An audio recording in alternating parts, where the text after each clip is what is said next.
Hello and welcome to our monthly live sleep chat. I am Mar DiCarlo, founder of the International Parenting and Health Institute, and I'm here with Soda Kuchowski, who is the founder of Start with Sleep. And she also is our integrative adult sleep coach instructor of our International Parenting and Health Institute Integrative Adult Sleep Coach Certification Program. Today, we are very excited to discuss a very important topic with all of you that is centered around sleep doctors, sleep coaches, or pediatric sleep consultants. We're going to discuss their scope of work, their scope and boundaries to practice, and how to determine who to work with. So, in order to begin, we thought it'd be a great idea to actually start with Soda's story because Soda has a background in sleep medicine. She's worked directly with the field. She then came on board to study with us and has a lot to share. So, Soda, thank you for joining us today as always. And I look forward to everyone knowing a little bit more about your story. Absolutely. Thank you. So I have been in sleep medicine for about 16 years. So I came from a clinical practice. I spent the majority of my time educating and supporting physicians' offices, hospitals, and community organizations about the risks of undiagnosed sleep disorders. It was in that role that I kind of became a clinical health educator and really worked directly with patients, because what I found was in the sleep medicine practice, they're really primarily focused on sleep apnea, maybe narcolepsy. We did have a behavioral component to the clinic that I worked with. So there was some CBTI that was available, that kind of behavioral therapy, which are more along the behaviors and practices around sleep. But as we know, things like cognitive behavioral therapy are kind of like a one type of approach, right? And it's based on 6 to 8 sessions. It's based on the commitment level of the individual. So in working in that space, I realized that there was a huge gap that was missing. Generally, when you go into see your general physician or even into a sleep clinic, you're kind of brought up these like 9 or 10 sleep tips, right? They're telling you to cut out caffeine and light. They're not really understanding as an individual, what are the root causes of the challenges you're having? So whether you're going to a sleep specialist or you're going into traditional medicine, a lot of times we're looking at alleviating the symptoms that an individual is experiencing and not really going through getting to the root cause or the bottom of why the challenges have presented to begin with. So I wanted to seek additional education. So I was lucky enough to find the International Parenting and Health Institute, which was the Maternity and Health Institute at the time, and meet Mar. And I found my community. In this organization, I've been able to meet with like-minded individuals who share my passion for the field and my passion for creating opportunities in the field. And it was all the pieces that were missing in the traditional kind of line of work that I was in. While I worked in the education role, it was primarily focused on getting individuals to go in for sleep testing, whether it be in lab or at home. It wasn't really addressing those habits and those practices and those the lifestyle support that they would need in order to make those changes sustainable and long-term. So I wanted to find additional training. So I took the Maternity and Child Parenting and Health Institute. I took the first part of that. And then I really focused in on the adult sleep coach, because that was kind of where I lived and practiced in the type of work that I did. Fortunate enough to be working, having my business for about almost 7 years now. And I think it's 3.5 years ago, I became the instructor for this program. And it just helped foster, again, being able to create this field where I'm presenting people with the opportunities that are available in this space. A lot of times people are confused about what different roles are, but as sleep coaches, we support and mentor individuals. We motivate them into these changes, and we provide that support or that extension that you traditionally don't find in the traditional healthcare model.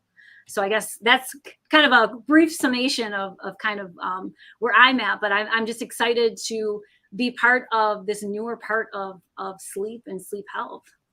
Thank you, Soda. This brings me to now going into why our field and our profession is controversial, why it's not always welcomed by the medical or therapy industry, which is now changing. It's changing a bit. We'll get into that. Because with our specific profession of sleep coaching, also known as sleep consulting, some people even say pediatric sleep consultant, which we'll get into that term as well, it's an unregulated industry. So it is not regulated. And as a result, you will have pop-up certification programs who are led by individuals who have a background in sleep, right? Maybe they've had some experience sleep coaching, or maybe they have a background in nursing, and they could actually be very good at what they do. But the issue is that they don't have any training or experience in curriculum development or teaching. And to be able to teach is a whole different ballgame. To be able to lead people through practices, to be able to stay neutral and non-judgmental, to be able to understand curriculum in a way that really serves the professional is a whole nother ballgame. And so what is happening is that you have a lot of, with the increase and demand for sleep solutions, you also are having an increase in demand for certification programs and sleep coaching professionals. And so therefore there is this controversy. What we've done at the International Parenting and Health Institute, what I've done from the very beginning, this is where my passion is, and I have ruffled some feathers and I will continue to do so, is that I really like to set the bar high. And the very reason is because I want to ensure that we are providing the best quality service for everyone, for the professional and for their client. We want to ensure that nothing is being missed. It is vital because this is when you're working with someone's health, it's a serious thing. It's no joke. And I know what it's like to deal with health issues, to deal with a number of issues and not know my options, or not really have the support I need, or being given cookie cutter solutions, general tips, and then running around in circles, spending a lot of time, money, energy, and not getting to my solution. So what we've done at our institute, we've really set a very strong standard, which we continue to improve upon. So we don't fool ourselves into thinking that we're the end all and be all and we know everything. We understand as an organization that we're always learning too. And we always have more room for growth and improvement. So we do look at what are the best practices that we can put into place that are going to ensure the proper code of ethics, the proper scope and boundaries to practice for our profession, and how we can collaborate, because collaboration, which we're going to get into, is a big part of the work that we do. We don't claim to be doctors. Some sleep coaches can have a background as a doctor or as a therapist and so on, but sleep coaches alone are not doctors initially, right? So many of them do not have that background, and we shouldn't pretend to have one or to act like we can understand that world. So therefore we collaborate. So collaboration is a big part of what we do. How about we start going into some statistics, Stoda, specifically around, first, I'll actually start with the fact that most people are unaware that doctors, general doctors, and even pediatricians only receive 2 to 4, some even 0, of sleep education throughout their entire medical school training. Very little education on sleep, and yet so many people are relying on them for their sleep advice. Absolutely. I saw that firsthand. I worked for a university-based sleep lab, and the limited amount of training and the scope of what traditional medicine or even subspecialties understand about sleep, the correlation between hypertension and diabetes and, just basically, obesity, all of those things are correlated to the quality of how well we sleep. And as I had mentioned, research was part of the university where I worked, and we don't see a lot of that transfer of information. Like what we're learning in science isn't being transferred into the general public. Like we share a lot of the information within our respective industry, but there's still a lot of misconceptions about sleep, beliefs about sleep, limiting beliefs around sleep, which is why we have more nesting products and more routine disruptors and more therapies than we've ever had. We've never had a larger sleep issue because people are just confused about what healthy looks like or what they should or should not be doing. That's right. And that now brings us into the topic of sleep doctors. So we understand that there's a controversy with sleep coaches, but we're going to talk a little bit later of how you can find the qualified right ones. We understand now that we have general doctors who don't have much sleep education, but what about sleep doctors? So technically, a sleep doctor is known as a somnologist or a sleep specialist. And according to Healthline, a sleep specialist is a doctor who diagnoses and treats sleep disorders. Most sleep specialists train in internal medicine, psychiatry, pediatrics, or neurology during residency. And after completing residency, they complete a fellowship program in sleep medicine. Doctors who receive training in sleep medicine get their board certification from the American Board of Sleep Medicine, which is part of the American Board of Medical Sleep Specialties. And within that, we have a variety of different types of sleep specialists, from psychiatrists to psychologists, neurologists, pediatricians. We've got dentists, respiratory therapists, and on and on and on. And the main conditions that they work with usually are insomnia, sleep apnea, narcolepsy, restless leg, circadian rhythm disorders, and parasomnias. And while sleep doctors who specialize directly in sleep have more training and have successfully supported, finding solutions for their patients, many people still struggle even after working with sleep doctors. So Soda, because you've been directly tied to this field, can you share with us why, and also some of the incredible statistics that you have? Well, I think first and foremost, it has to do with the fact that in a clinic setting, even though there's upwards of 90 different sleep disorders, the primary focus is on things like sleep apnea, sleep disordered breathing. That is going to be in first, a lot of that has to do with the insurances and what is billable. So that's been a big push, sleep apnea. Insomnia is behavioral in nature, so that actually you can't test for that in a sleep clinic. So that is just a therapy that's usually with a behavioral sleep doctor. And then, things like restless leg syndrome, narcolepsy, right, which presents itself very differently in adults than it does in children. But those are really the things that they're looking at in a clinic setting. So they're not really focused on the sleep hygiene, those habits and those practices around sleep. So generally they'll give you like a tip sheet, but there isn't any additional support. And what I've also found is, even if you're diagnosed with a medical sleep disorder, such as sleep apnea, whatever variation, the gold standard is continuous positive airway pressure, CPAP machine. Now, there are alternative therapies, oral appliances and whatnot, but those things are not a standalone. Those habits and those practices around sleep are the most significant. Like if you're looking to lose weight or to get your sleep back on track, it's all of those habits and practices around sleep that are going to be the most significant. And that's where a sleep coach is that supportive mentor when it comes to that space, because you're not going to get that in the clinic setting. So I found even in here, when I work with the medical field, they'll send patients to me, even once they've been diagnosed, to get them on a plan so that they can successfully work on their sleep, because they understand that it's not a standalone practice. Thank you. Which brings us now to sleep coaching. And to understand a little bit about sleep coaching, I want to share with all of you a definition that the Boston Children's Hospital uses. And then we're going to share with you and get a little bit more into the qualifications and where we go from there. So according to the Boston Children's Hospital, a sleep coach or sleep consultant is a general term for someone who provides education, advice, and support services to help improve children's sleep, also adult sleep. However, the criteria for who can call themselves a sleep coach can be quite variable, and the term does not guarantee any specific training or certification, which is very true. It is what we discussed earlier. So when choosing a sleep coach, be sure to do your homework about the coach's background, training, and previous experience to determine if he or she is a right fit for you. And therefore, that is why earlier I shared with you, there is a controversy, and we're not always welcome in some of the more medical and therapy fields because of this controversial aspect of not being regulated.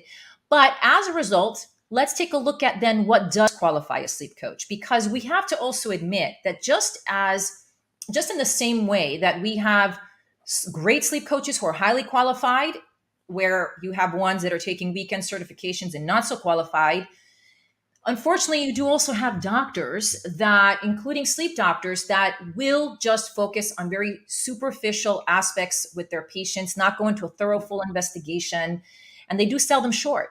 So not every doctor, just because they have their degree or their license, does not mean that, okay, I can trust them 100%. We do have to do our homework and due diligence and understand, okay, what is their reputation, their reviews, who they worked with, what is success rates. We have to do that across the board for everyone. So what qualifies a sleep coach? So a qualified sleep coach is professionally trained and certified in sleep science, health, education, and learns these following skills. These are very important. This is what we pride ourselves at our institute. We are trained to look for signs and symptoms of medical conditions to know how and when to refer out. We are huge on collaboration, like I said earlier. We do not take the place of the doctor or a therapist, never, but we do look for those signs and symptoms and know when to refer out. We learn how to active listen. We ask powerful questions such as motivational interviewing questions. We track progress and accountability. We do practical and realistic planning and goal setting with our clients. We establish a coaching presence. We learn how to categorize and prioritize short and long-term goals. We perform a thorough investigation and evaluation, and we work and learn the skills of uncovering the root cause of our client's sleep challenge. And now a highly qualified sleep professional will undergo training that includes theory and practice with at least a minimum of 100 hours of education, including being mentored through case studies and working with volunteers. And qualified sleep coaches are also required to maintain their education by renewing their credentials every 2 years with proof of continued education. We do not diagnose, treat, or examine. We also learn how to be in a collaborative relationship with our clients so that we empower them to learn about themselves so that they understand what is going on. As a result, we increase their self-worth and they control the decision-making process. Doing so also motivates them to make those changes that they need to make, essentially. So the best solution, in essence, then, as a result, is for sleep doctors, sleep specialists, and sleep coaches to work together. And the good news is that this has begun to happen. There's been a wide recognition happening over the last few years where many medical practices have brought on coaches because they understand that they cannot fulfill that role. Their practice does not allow them the time or the energy to go into the depths that coaches do. So now they're learning how to work with coaches and even bring them on staff. So this is very exciting. Soda, do you want to share a little bit more about that? Yeah, I mean, like I said, when I worked in the clinic setting, that was already kind of like the role on the medical end, but on the lifestyle end, that's also how we differ from things like health coaches, right? Diabetic education is something that's been introduced into the traditional healthcare model, but with sleep, because there is such limited information, I mean, there are initiatives that are going on in Congress. We're trying to get funding for research so that, we can create these public awareness campaigns and people can understand. But, we've really failed the public because on every level, sleep isn't integrated. If you think about, a lot of the work that I do are with people who suffer from, circadian rhythm disorders. They are protective services, first responders, hospitality, transportation.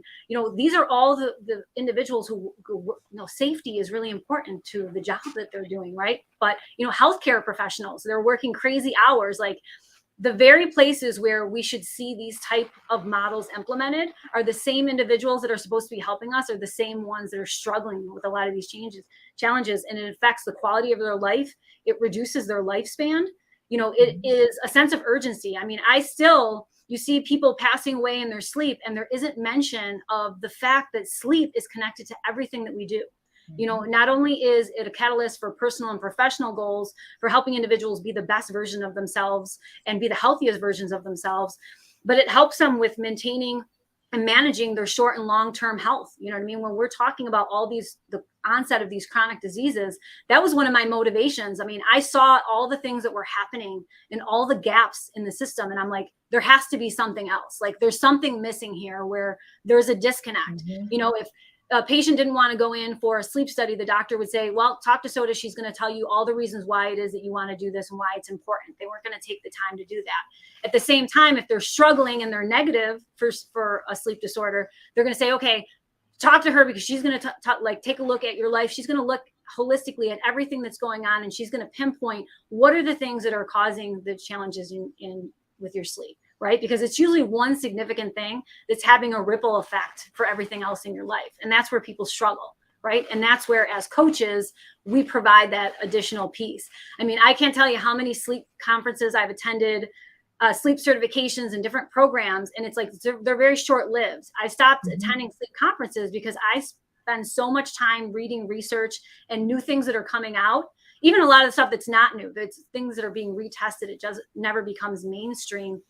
And individuals attend, doctors will attend these conferences in a weekend, and that continuing education piece is really important. I mean, what was it? Was it like 3 or 4 years ago where they just changed it, where they changed the terms of your board certification? You had to take them sooner than, I think it was 15 years, and I think they changed it to 10 right? Because I mean, as sleep coaches, we recertify every 2 years. Mhm. We have constant availability to new information that's coming out. We're constantly updating the program with the science and the research and everything that we're learning and how we're putting all those pieces together. It has to be an active process, right? We can't be passive about healthcare because it changes every single day. And as sleep coaches, we are proactive and we're at the front line of that information, making sure that it gets into the hands of the people that need it. Thank you. Very passionate. Sorry, very passionate. And me too. I'm with you. There's always room for more and more passion, I will tell you. And just to give everybody a couple of quotes, according to the American Medical Association, having a health coach involved in a patient's care can not only increase patient satisfaction and engagement, but also reduce physician stress and burnout by freeing up time. A health coach can bring an extra boost to your practice's methods for prevention and treatment. So this is from the American Medical Association. Now, according to the Institute for Functional Medicine, working alongside a clinician, health coaches advise and motivate patients to change unhealthy lifestyle habits and manage chronic conditions by providing them with tools and support to navigate when times get rough. So, here we have such really credible organizations who are, coming forward and sharing how important it is to work with health coaches. And one thing I want to add to that, because Soda, you had mentioned conferences and different things. On the side of the patient or the client, I've been doing so much research, going to many different sleep forums where there's, 10,000 plus people in those sleep forums. And I constantly read how many people continue to struggle after seeing their doctor, not just their general doctor, even a sleep doctor, sleep specialist, and the amount of medications they're on. And I continue to see all these questions about this medication, that medication. What did you try? What did you do? This fuels my fire and my passion, I know along with you, Soda, to just move forward in the direction that we're doing and pioneering, continuing to pioneer the importance of uncovering the root cause. Because until you do, you're going to continue to run around in circles and just grasp at these, what you think may or may not work for you, which may not at all be related to what is actually going on. And just like Soda was sharing, there could be so many factors that you may have never considered being directly involved with your sleep. It could be something as simple as having an emotional outlet. Earlier today, I was doing an interview. They were asking me for my top tips. I had 6. They only included 3. One of them that they did include, which I was happy about, was having an emotional outlet, because so often people are not processing their emotions. They're in an emotional dysregulation with their body. So therefore their nervous system is also in dysregulation. And what happens is that by the time the night comes, it's like everything comes flying at them, right? And they feel this overwhelm of anxiety or all these unprocessed things coming up.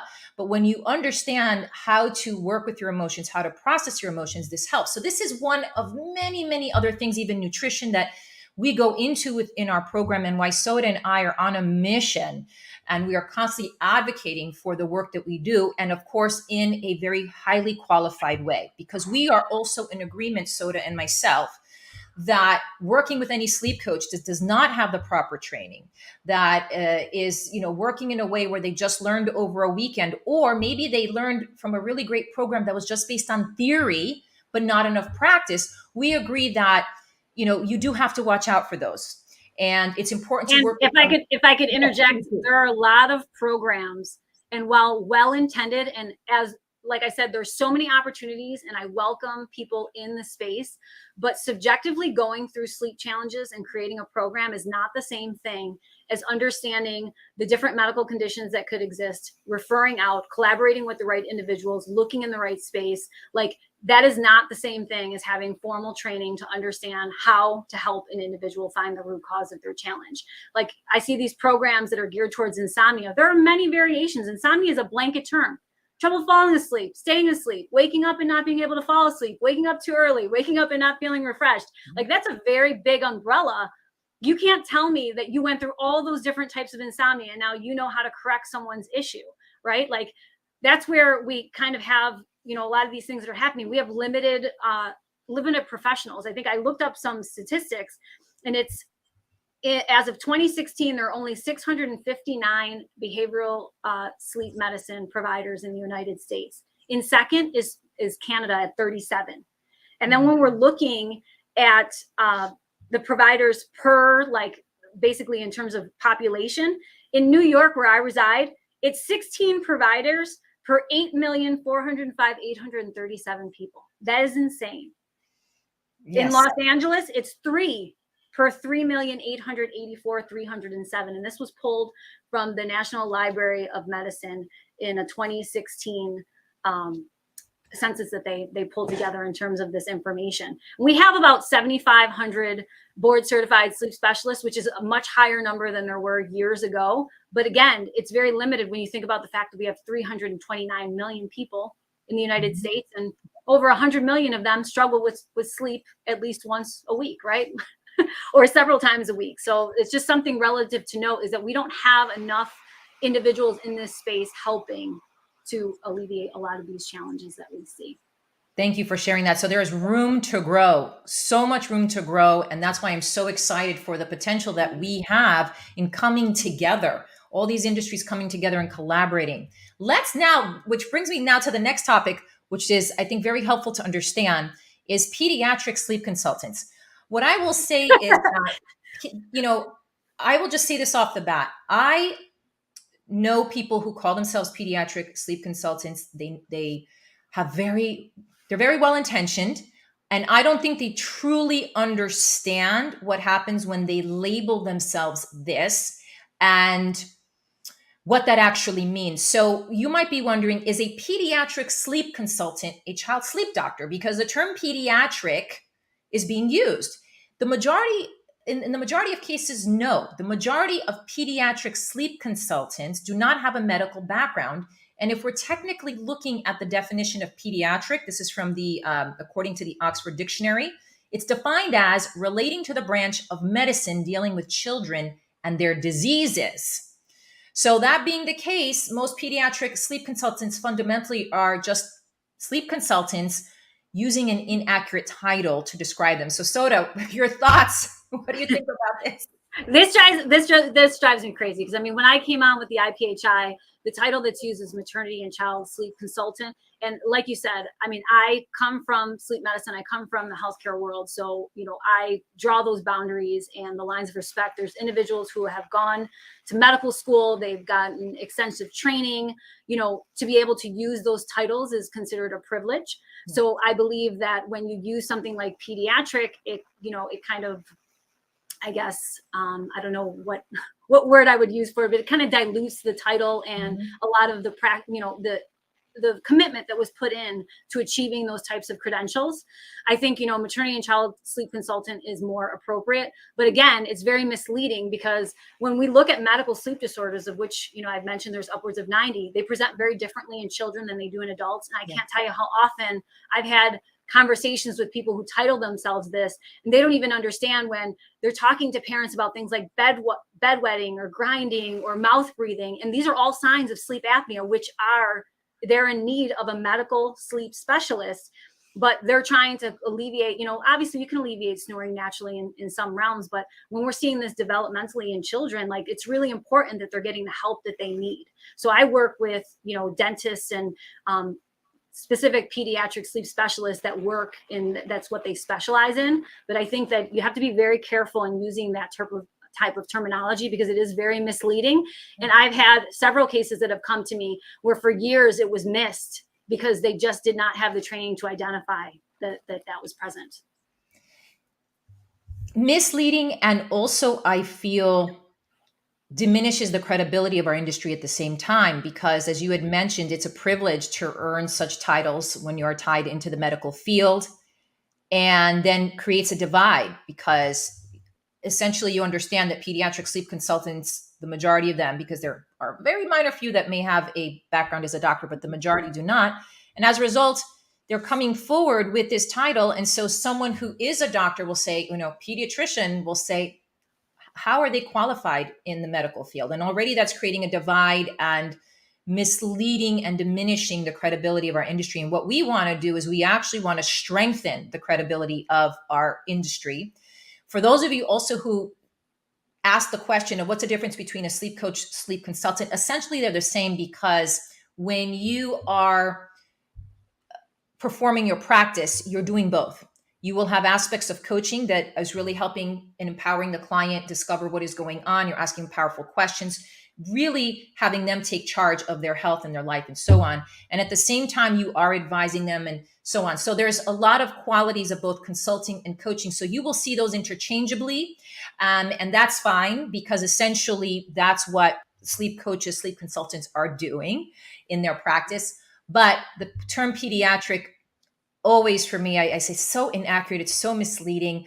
And I'm someone that I want to come forward and I want to title myself something that is really showcasing the work that I actually do. And because I also don't want my clients thinking that I'm someone who's going to help in the medical field when I don't have any experience in that area. I want to be able to have them, this is what I do. This is where the boundaries to my practice is, and this is where I'm going to refer you out. That also makes the referral process a lot easier for me as well. But there's a lot of, I think you put a lot of extra pressure on yourself when you have that title also. Yeah.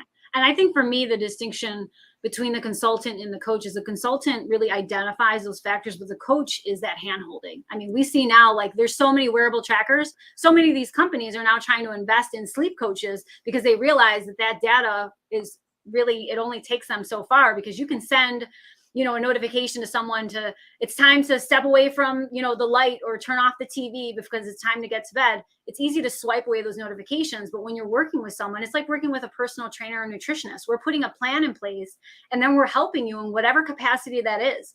You know, we have some clients who, you know, initially they try 100 different things. So I know that person's going to need a lot more hand holding, because there's someone that's looking for that quick fix. They don't realize that the time that it took to develop a lot of the issues that you're having, it's going to take time to roll back a lot of those behaviors, right? So in order to do that, we're going to have to slowly move through the process. We're not trying to do an overhaul. And I find, like, in traditional healthcare, that's what always happens. It's very disempowering a lot of times, where it's like you're told all the things that you're doing wrong. You're not moving enough. You're not eating in the right way. You're not sleeping enough. You know, you need to take this medication. You need to do that. And instead of asking someone, like, what are your goals? What are your challenges? What are you feeling? What is your home life like? And it's like, all of those things matter, because at the IPHI, it's all about a holistic approach. It's the whole person. Okay. It's not just what's happening to them. It's why it's happening to them. What type of person are they? What kind of support do they need? All of those variables are really important to putting together that plan and putting that into place, so that we can have that sustainable change, and they'll see the improvements that they're looking for. Thank you. And with that hand holding, because that is a huge part of what we do, we bring about the client's ability to learn how to depend on themselves. So we handhold so that the client essentially learns how to become independent of us.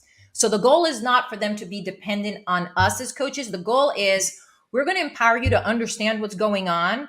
We're going to hold you accountable. We're going to help you really figure out where you're limiting yourself and holding yourself back. What are these, you know, daily lifestyle and health choices that you're making, and why you're making them continuously over and over again?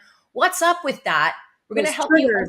Exactly. What's triggering that? What's going to help you unpack all that, so that you then gain that motivation and desire to change that for yourself. And then you take control, right? And so, of course, you might contact us from time to time to check in, but essentially the goal is to help you become an independent, thriving being, not to create a dependency on us either, because we also want to avoid that. So we handhold, but with the intention of creating an independence with you from us as well. I tell people there's no such thing as the perfect sleep. The difference between you and I is, if I have a challenge, I know that it's okay. And tomorrow's a new day. It's a fresh start. And I figure out what it is I need to do to reset it. Love it. All right. Any questions, Soda? Any other comments you'd like to bring up?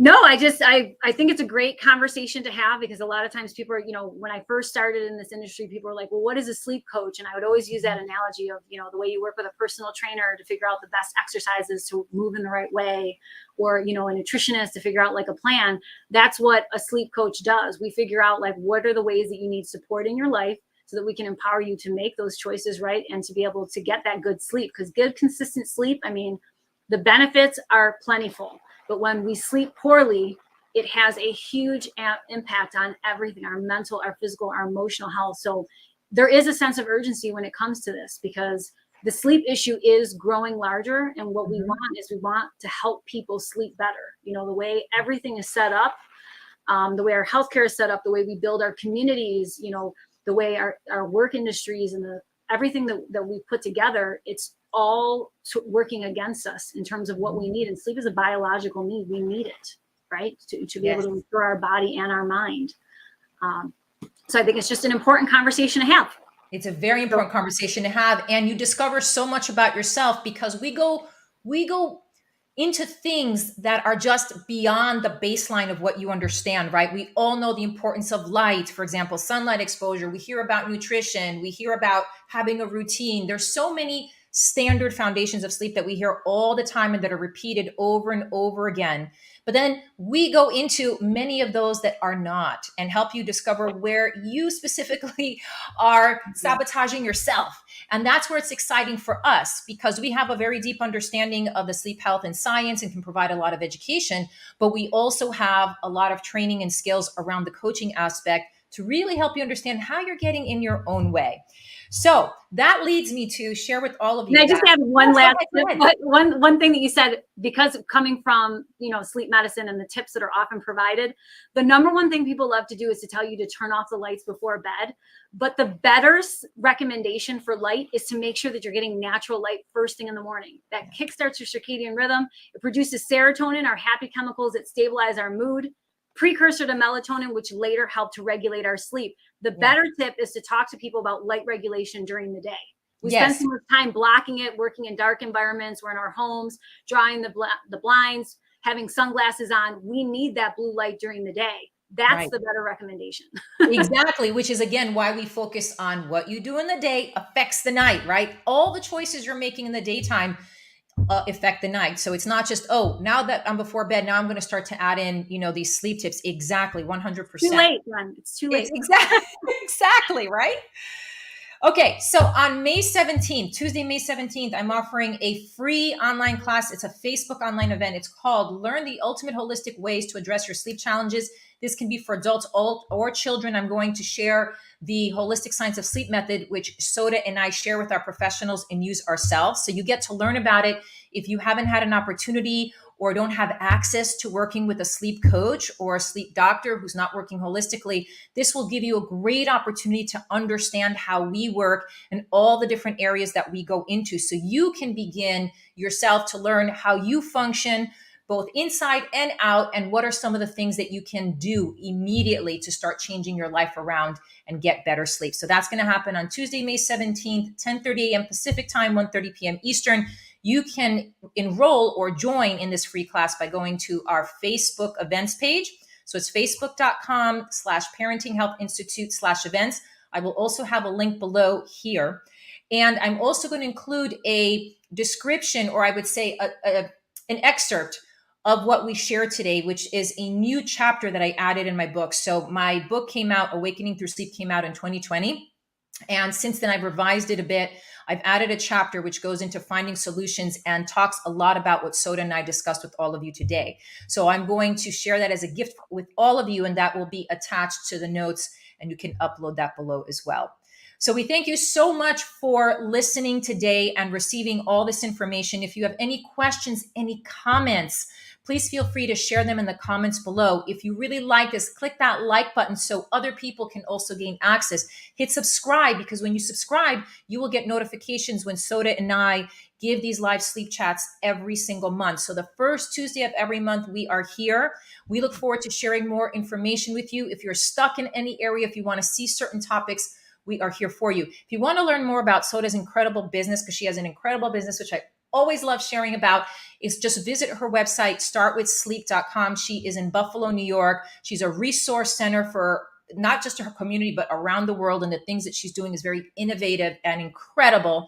And if you want to learn more about our certification program and you're interested in turning this into a career, because as you learned, there's so much room for growth. We need highly qualified sleep coaches out there. You can visit parentinghealthinstitute.com, click on the certification programs, and you will find our Integrative Adult Sleep Coach certification, where you can find out more information and enroll. Thank you so much for joining us, and we wish you all a really wonderful day and a good night of sleep. Take care.